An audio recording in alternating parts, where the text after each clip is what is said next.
Ma!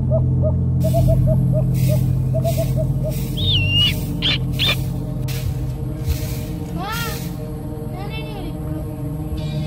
Kung ito na, asya ito ng libro nga ginatag sa imo sa lolo, iunong sa nipig ko. Nanay tinipig ko.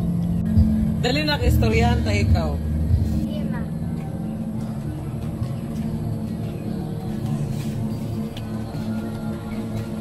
Karanta ha? Mainin epic ko. Dahon hud, ikilig ko yun.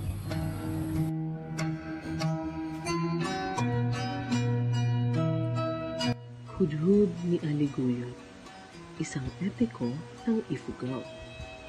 Sa bulubundukin ng hagdang-hagdang pariyan, naninirahan si Aliguyot, isang mandirigma sa nayon ng halaga sa Ifugao.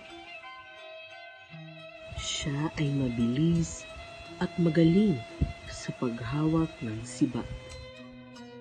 Ang kanyang kahusayan sa paghawak nito ay kanyang natutunan mula sa kanyang ama na si Antalan, isa ring mandirigma.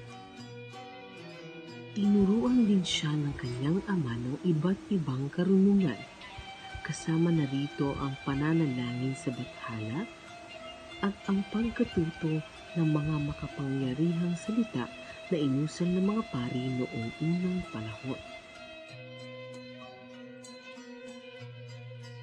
Kasama rito ang pagkanta ng mga awit ng katapangan ng isang mandirigma. Ikinintal ni Antalan sa isip at damdamin ng anak ang katapangan at kagitingan ng loob.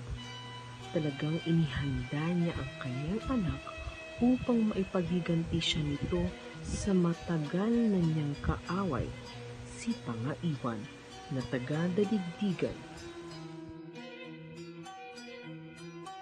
Sa panahong handa na si Aliguyot, naglakas loob siya upang sugurin si Pangaiwan sa kanilang nayon. Subalit, hindi si Pangaiwan ang natagpuan niya, kundi si Dinuyagan, ang anak na lalaki nito.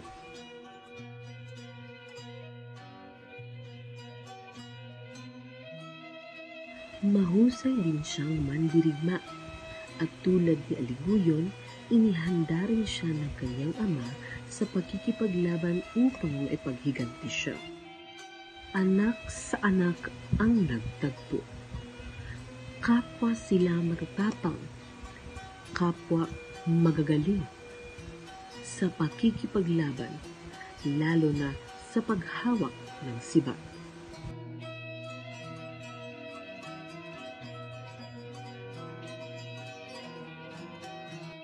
Tataas ni Aliguyot ang kanyang sibat. Nangingintab ito lalo na kung pinatamaan ng sikat ng araw.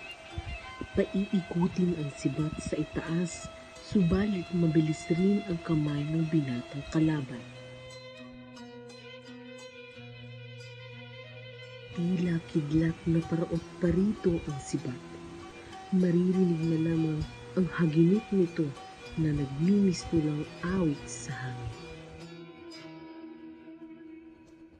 Araw-araw ay nagpatuloy ang kanilang labanan hanggat sa ito'y inabot ng linggo,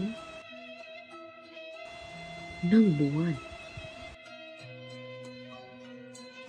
Kung saan-saan sila nakarating, nagpalipat-lipat ng puok, palundag-lundag, patalon-talon sa mga taniman. Namumunga na ang mga palay na nagsisimula pa lamang sumibol nang simulan nila ang labanan. Inabot ito ng taon hanggang sa sila'y lubusang huminto upang pakuluan ang sibat.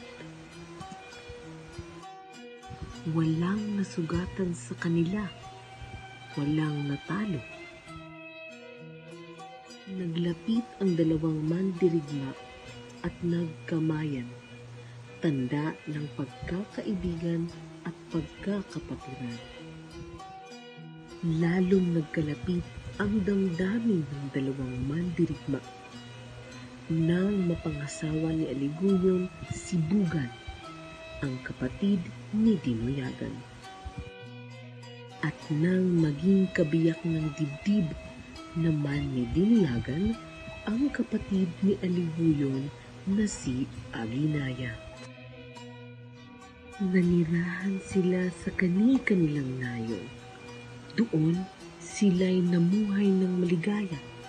Doon lumaki ang kani-kanilang mga supling.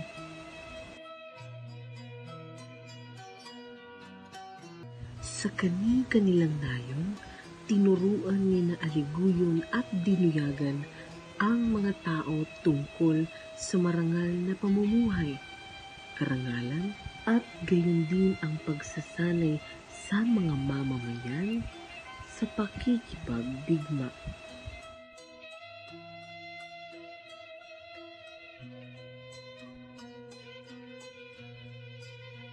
Kahit na sila'y pumanaw, binuhay ng mga Ifugao ang kanilang kadakilaan.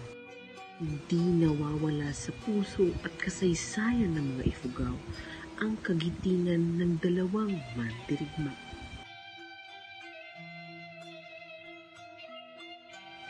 Nagpasalin-salin sa mga lahi ng Ifugao at ng mga Pilipino ang dakilang pamana ng dalawang dakilang mandirigma na sina Aliguyon at Dinuyagan.